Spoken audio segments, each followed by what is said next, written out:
नमस्कार.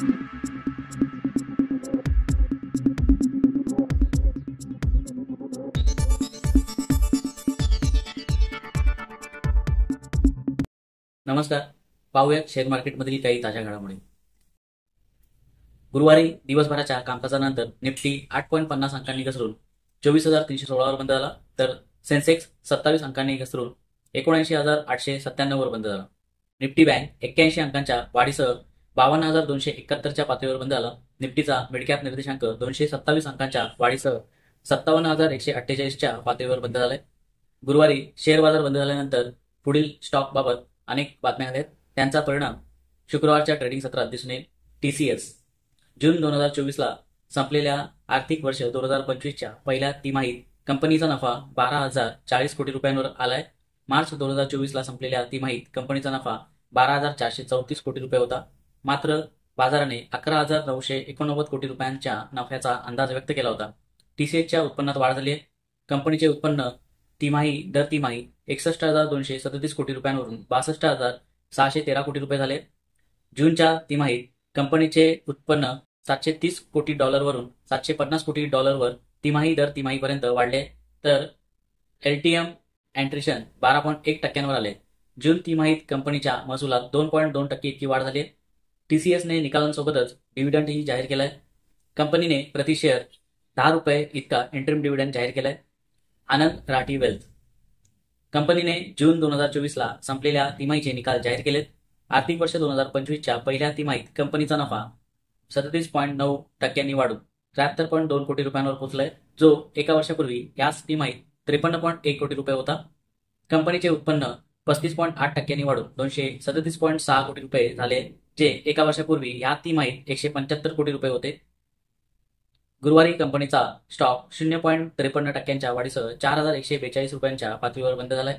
Vodafone idea कंपनीच्या भागधारकांनी preferential बेसिसवर शेअर जारी करण्यास मान्यता दिली आहे. प्रेफरन्शियल शेअर्स म्हणजे कोणतीही कंपनी हे शेअर्स तिच्या निवडक गुंतवणूकदारांना आणि प्रमोटर्सना जारी करते.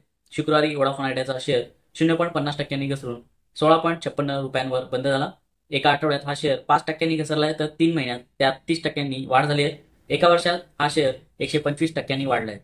कॅनरा बँक देशातील सार्वजनिक क्षेत्रातील सर्वात मोठी बँक असलेल्या कॅनरा बँकेने सर्व कार्यकाळासाठी निधी आधारित कर्जांचा दर म्हणजेच मार्जिनल कॉस्ट ऑफ फंड म्हणजेच MCLR मध्ये वाढ करण्याची घोषणा केली आहे.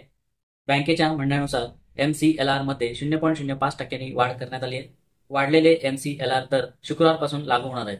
गुरुवारी बँकेच्या शेअरमध्ये 0.49% घसरणीसह हा शेअर 114.20 रुपयांच्या पातळीवर बंद झालाय. SJVN बाबत मोठी बातमी आली आहे.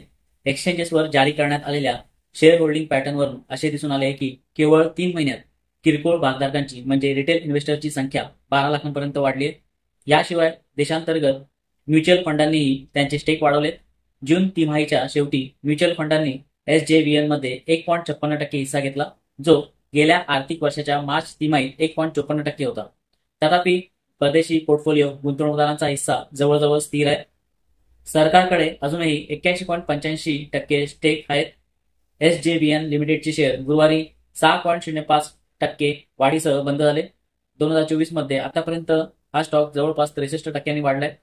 गुरुवारच्या हालचालींमुळे SJVNचे बाजार भांडवल 58,900 कोटींवर पोहोचले. भारत सरकार जलविद्युत प्रकल्पांच्या मोठ्या प्रमाणावर विस्ताराची योजना आखत आहे. आतापर्यंत 15 गिगावॅट क्षमतेचे 37 जलविद्युत प्रकल्प विकसित होत आहेत. सरकार विकास प्रकल्पांतर्गत आणखी 50 गिगावॅटची भर घालत आहे. पुढील 5 वर्षात 11.9 गिगावॅट जलविद्युत क्षमता जोडण्याचे भारत सरकारचे उद्दिष्ट आहे. SJVN कंपनीचे पूर्वीचे नाव सतलज जल विद्युत निगम लिमिटेड होते. ही सरकारी कंपनी आहे. कंपनी जलविद्युत म्हणजेच पाण्यापासून वीज निर्मिती करते.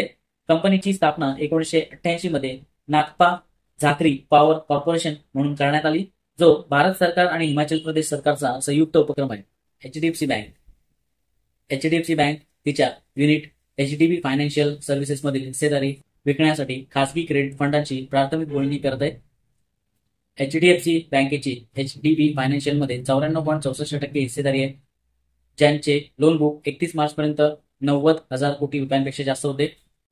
गुरुवारी HDFC बँक लिमिटेडचा शेअर 0.19% घसरणीसह 1,723 रुपयांवर बंद झाला.